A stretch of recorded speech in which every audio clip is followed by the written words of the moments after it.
சோகம் வந்துவிட்டால், கவலை வந்துவிட்டால், இழப்பு வந்துவிட்டால், பிரிவு வந்துவிட்டால், இருட்டு அறையில் உட்கார்ந்து கொண்டு கண்ணீர் வடிப்பதை விட கிளம்பி செல் வெளிச்சத்தை நோக்கி. உனக்கு பெற இருக்கின்ற அதிசயங்கள் ஏராளம் உன்னுடைய எதிர்காலத்தில். அதை நோக்கி செல் என்பதுதான் இறைவனும் இறை தூதரும் நமக்கு காட்டக்கூடிய வழி. மூசாவுடைய தாயிடமிருந்து பாடம் படிப்போம் வாருங்கள். மூசாவுடைய தாய் ஒரு ஆண் குழந்தையை பெற்றெடுக்கிறாள். எப்படிப்பட்ட காலம்! ஃபிரவுன் கொடுங்கோலன் ஆண் குழந்தைகள் பிறந்தால் கையால் அறுத்து தூக்கி எறிந்தான் மனி இஸ்ரவேலர்களுடைய குழந்தைகளை. மூசாவுடைய தாய் பயந்தார்கள், இந்த குழந்தையை ஃபிரவுன் கண்டுவிட்டால் கொன்று விடுவானே.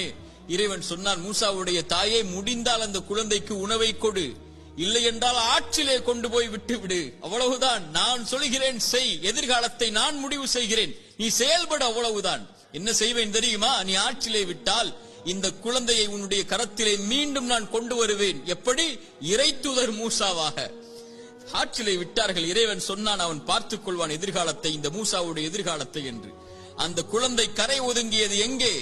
ஃபிரவுன் எந்த குழந்தை கையில் கிடைத்தால் அறுத்து விடுவான் என்று பயந்தார்களோ அந்த ஃபிரவுனுடைய அரண்மனையுடைய வாயிலில் எடுத்தார்கள். ஃபிரவுனுடைய மனைவி அழகாக இருக்கிறதை, இதை வளர்த்து விடுவோம் என்று முடிவெடுத்தார்கள்.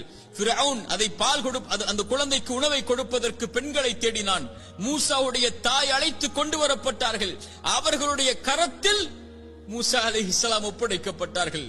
இறைவன் சொன்னான், திருப்பி கொண்டு வருவேன். எப்படி ஒப்படைக்கப்பட்டார்கள்? இறை தூதர் மூசாவாக.